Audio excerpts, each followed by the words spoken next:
Hello friends, welcome to my TET class. Friends, आज हम पढ़ेंगे हमारा पर्यावरण। यहाँ से पिछले साल पेपर में 15 क्वेश्चन आए थे और इस बुक की हमने पहली वीडियो कंप्लीट कर लिया, यानी कि पहला टॉपिक कंप्लीट कर लिया। आज हम दूसरा टॉपिक देखने वाले हैं। तो आइए स्टार्ट करते हैं अपना दूसरा टॉपिक। दूसरा टॉपिक है हमारे प्राकृतिक संसाधन। प्राकृतिक संसाधन क्या है? हमें अपने जीवन जीने के लिए बहुत सारे साधनों की जरूरत पड़ती है। वो किसी न किसी रूप में हमें प्रकृति द्वारा ही प्रदत्त होते हैं। तो ये चीजें क्या कहलाती हैं? प्राकृतिक संसाधन। बुक को भी एक बार पढ़ लेते हैं। दिया है, हमारे आसपास उपस्थित हर वस्तु जिसका प्रयोग हम अपनी विभिन्न आवश्यकताओं को पूरा करने के लिए करते हैं, वो क्या कहलाते हैं? आपके वो संसाधन कहलाते हैं। उदाहरण के लिए जल। जब हमें प्यास लगती है, हम पानी पी के अपनी प्यास बुझाते हैं और यही जल हमें नहाने के लिए, कपड़ा धोने के लिए, सिंचाई आदि कार्यों में भी काम आते हैं। तो जल क्या है? एक संसाधन है।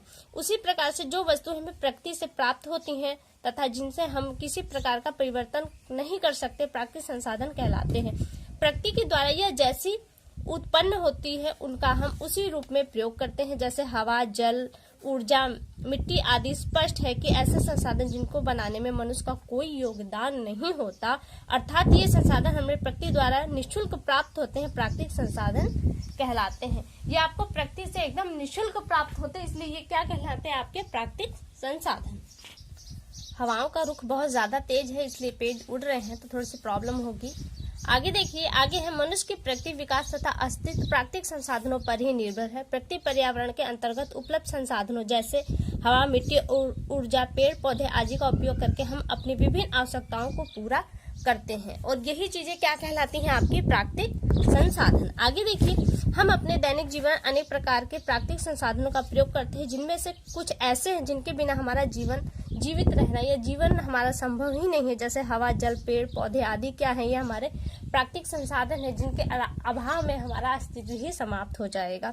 अब देखिए, यहाँ पे आपको बताया जा रहा है कि जैसे इसके अलावा कुछ प्राकृतिक संसाधन ऐसे हैं जो हमारे जीवन को आसान और सुखमय बनाते हैं। कुछ तो आवश्यक है, जैसे जल, हवा। क्या है? ये आपकी आवश्यक संसाधन है, इसके अभाव में मानव जीवन संभव या कोई भी जीवन संभव नहीं है। लेकिन कुछ संसाधन ऐसे हैं जिनके बिना मानव जीवन संभव तो है, लेकिन ये कहे कि न हो पाए ऐसा नहीं है, वरन क्या है? वो हमारे जीवन को जीने में सरल बनाता है। जैसे खनिज पदार्थ, पेट्रोल, डीजल, कोयला आदि। क्या होता है? आप इनका प्रयोग करते हैं तो आपको जो शारीरिक श्रम करना पड़ रहा था, वो अब नहीं करना पड़ेगा या कम करना पड़ेगा। आप गाड़ी से किसी दूरी के तय कर लेंगे। तो ये क्या है? आपका ये आपके जीवन को सरल बनाता है। ये आवश्यक नहीं है, ये सरल बनाता है। यह प्राकृतिक संसाधन हमें प्रकृति द्वारा दिए गए उपहार है, जो हमारे लिए बहुत ही आवश्यक है।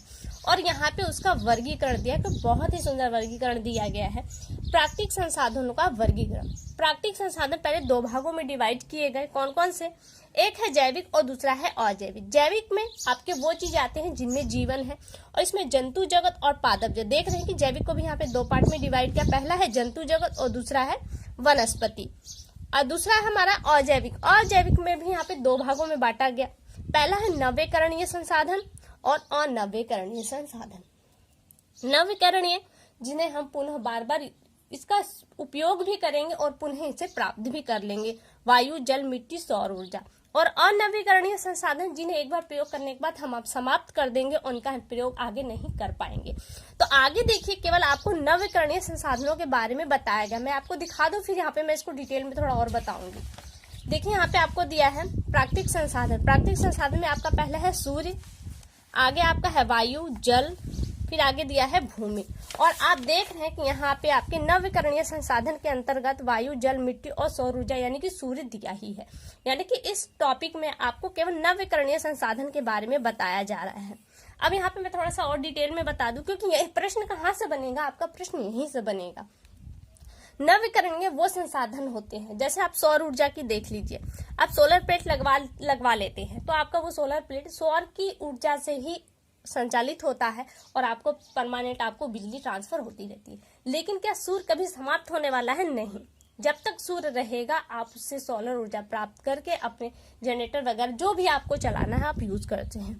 वायु से पवन ऊर्जा बना सकते हैं। जल से आपको जो ऊर्जा मिल रही है बिजली के रूप में, वो भी आप कर सकते हैं। मिट्टी, जो कभी समाप्त नहीं होने वाली, इससे भी आप अपने पेड़ पौधों को उगा सकते हैं। यानी कि ये ऐसी चीजें हैं जो कभी समाप्त नहीं होगी, चाहे आप इनका कितना ही दोहन क्यों न कर ले। तो ये नवीकरणीय संसाधन कहलाते हैं, जिनका दोहन करने पर भी वो समाप्त न हो वरन बने रहे प्रकृति में, वो नवीकरणीय संसाधन कहलाते हैं। जबकि आगे आपका दिया है अनवीकरणीय संसाधन। अनवीकरणीय संसाधन में वो संसाधन आते हैं जिनका उपयोग करने के बाद वो समाप्त हो जाते हैं, आप पुनः उपयोग नहीं कर सकते।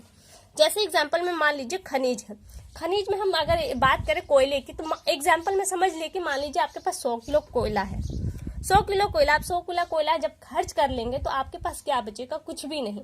आपकी भविष्य जो आने वाली पीढ़ी है वो इस कोयले को नहीं जान पाएगी। यानी कि जो खनिज संसाधन है, आपके जीवाश्म ईंधन है, कोयला है, खनिज है, आपके जो धात्विक पदार्थ खनिज कर निकाले जाते हैं, वो अगर एक बार समाप्त हो जाएंगे तो फिर उन्हें प्राप्त करना मुश्किल है, क्योंकि प्रकृति इन्हें हजारों करोड़ों वर्षों के बाद बनाती है।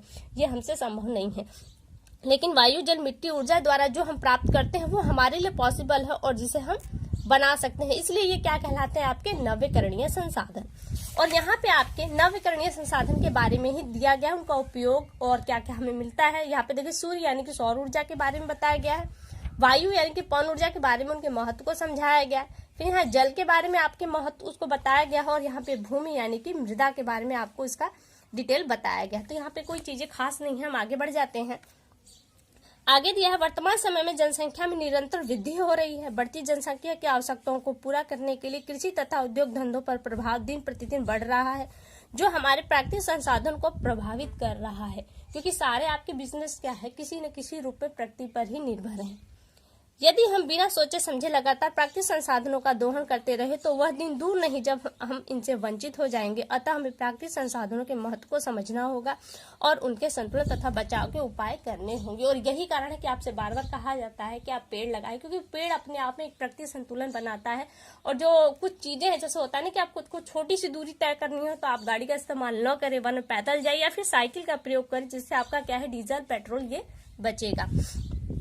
आगे दिया है, इस प्रकार हमने जाना कि मानव जीवन, पेड़ पौधे और जीव जंतुओं के विकास में प्राकृतिक संसाधन अत्यंत महत्वपूर्ण है। सभी एक दूसरे पर निर्भर है, लेकिन ये तभी हमारे लिए लाभकारी होंगे जब हम इनके संरक्षण के लिए निरंतर जागरूक रहेंगे तथा उचित उपाय करेंगे। तो फ्रेंड्स, यहाँ से देखिए आपने जान लिया प्राकृतिक संसाधन। और देखिए प्रश्न आपसे कहाँ से बनेगा और किस तरह का प्रश्न बनेगा। आपका प्रश्न बनेगा तो केवल यहाँ से बनेगा, अजैविक संसाधन से। प्रश्न आपसे पूछा जाएगा कि वायु आपको ऑप्शन में दिया जाएगा और पूछा जाएगा कि ये कौन सा संसाधन है, या एक प्रश्न बनेगा कि नवीकरणीय संसाधन छाटी, 4 ऑप्शन आपको छाटना होगा, ये आपको छाटना होगा और नवीकरणीय संसाधन, या फिर आपसे नाम देकर पूछेगा कि सौर ऊर्जा किस प्रकार का संसाधन है, वो आपको यहाँ पे लिखना पड़ेगा। यानी कि इस टॉपिक से कहीं से प्रश्न बनेगा तो वो केवल यहीं से प्रश्न बनने वाला है आपका। ठीक है, अब यहाँ पे कौन से प्रश्न उन्हें देख लेते हैं। अभ्यास में आपके प्रश्न उत्तर है जो हमारे लिए नहीं है, बच्चों के लिए, तो इसे छोड़ देते हैं। आगे है सही मिलान कीजिए। मिलान करना है वायु, जल, भूमि, सूर्य का प्रकाश है। किससे मिलान करना है? हमारे जीवन शरीर का 70% भाग बना है, ऑक्सीजन होती है, वह हमें विटामिन डी में मदद करता है, खनिज पदार्थ का भंडार है। अब यहाँ से देख ले वायु, वायु में क्या है? वायु में ऑक्सीजन होती है, इसलिए आपका ये यहाँ से मिलेगा। जल, जल से हमारे शरीर का 70% हिस्सा बना होता है, ये भी आप जानते होंगे, ये भी अपने आप में एक प्रश्न है।